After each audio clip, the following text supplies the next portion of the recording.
If you want to have a jacked physique in your 40s, then you need to make these mindset shifts in your 20s. If you're in your 30s or 40s, it's not too late, but you better make them ASAP. In this video, I'm not gonna give you the typical, I tracked my calories and I made sure I ate a lot of protein and I follow progressive overload and I only use these science-based supplements, and I'm not gonna give you basic information. Gotta sleep 8 hours, avoid alcohol, you know all that. We're gonna dig into some value here, some really counterintuitive things that most guys don't know or don't think about until it's maybe too late or they wish they had discovered it earlier on in their journey. So let's dive in. Number one was compete. I believe everyone should compete at least once in your life. I've competed over 15 times. All my shows happen between the age of 25 and 31. I immerse myself in the world of fitness modeling, extreme dieting, cardio, supplementation, all the crazy stuff you do with carb loading and water depletion, the whole 9 yards. In that time frame, I learned how to get to 4.8% body fat. So that was a standard. I dealt with levels of hunger I never experienced. I lived with levels of discipline I didn't know I was capable of. I learned how to trust the process, make micro changes along the way, and to see the fruits of that labor pay off. I know what it takes to get to 4.8% body fat. If I ever wanted to do it again, I have a standard that I can strive for. I also know how far off I am from what I need to do to get back there. Having that standard being accomplished when I was younger has helped me always kind of stay within striking distance. I wouldn't say I could knock this out in a couple weeks, but definitely in a couple months. I could put my head down and make it happen. And I think when you have that higher standard, it's harder to fall off track. Number two, prioritizing mechanics over programming. Mechanics is what you do. If you look at things from a hierarchy, technique comes before physiology. What I mean by that is it doesn't matter how many reps you do in the gym if they all suck. A lot of guys get too caught up in program design, which is what I did. In fact, I was indoctrinated into the world of personal training and muscle building through John Berardi, Ian King, Charles Poliquin, the greats who really contributed a massive amount of education to this space. And I loved programming. But what I learned was that it doesn't matter how well a program is designed if you're not doing it properly. If you have bad technique, the exercises aren't picked for your body and for your body's preferred way to move. All of the exercise science is not useless, but it's not as effective when it's not paired up with optimal movement. And when I learned how to pick exercises based on strength curves, muscles being in the shorten, lengthen, mid-range position, that's when my body actually changed. The programming never really changed drastically. There's always gonna be an element of hard in the gym, but hard is relative to how good your technique is. If you need 400 lateral raises to get a pump in your side delts, it means you don't know how to do lateral raises. Prioritizing how to move in the gym versus what to do in the gym, that has allowed me to stay injury-free for many years. The third mindset shift I made was I didn't attach my identity to a food camp. And we all know what they are, right? Carnivore, paleo, vegan, vegetarian, we got intermittent fasting. You got a gazillion different camps that you can align yourself with. And the way I viewed them was these are just tools in a toolbox. There's no single tool that encompasses the entire toolbox. There's a great time for fasting. There's a great time for carb cycling. There's a great time for keto.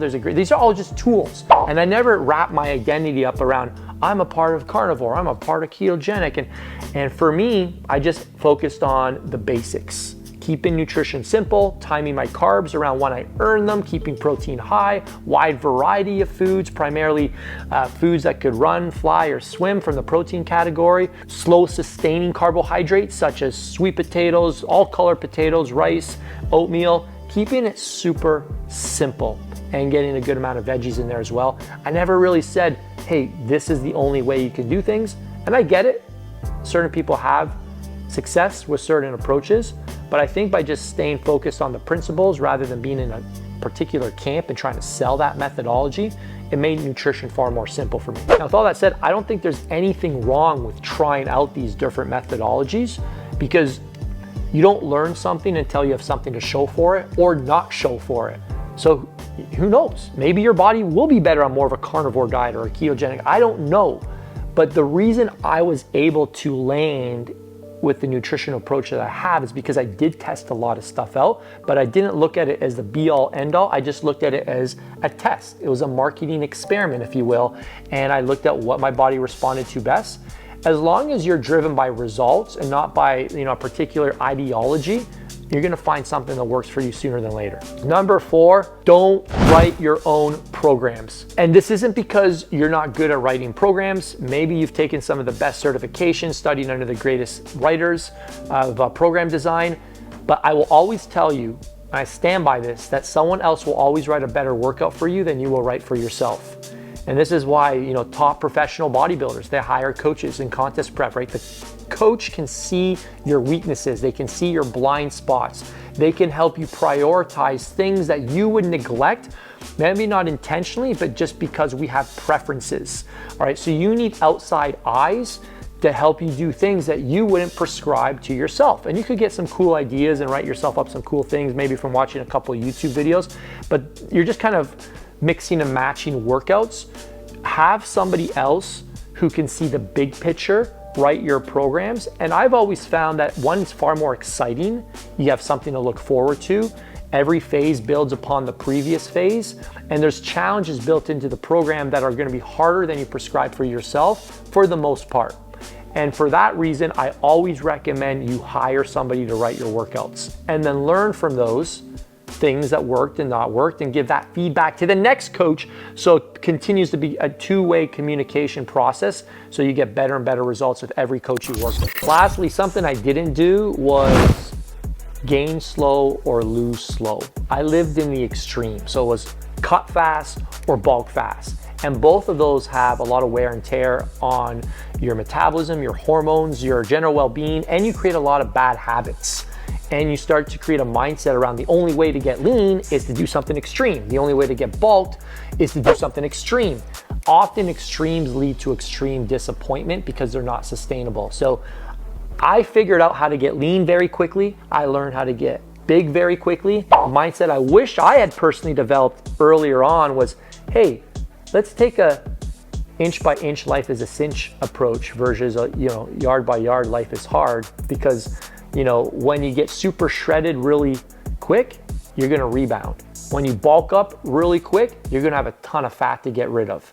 And it's not optimal for your organs and for your just energy and health in general.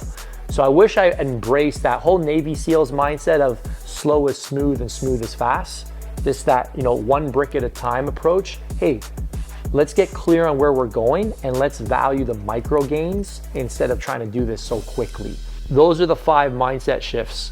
Which one stood out to you? Which one really spoke to you? Let me know in the comments below. Which one did I miss? What was a mindset shift that you made in your 20s or you have made that has helped you maintain or sustain the physique you have right now that will be valuable for anybody listening? Let me know in the chat below. I'd love to hear from you. Don't forget, level up or level off.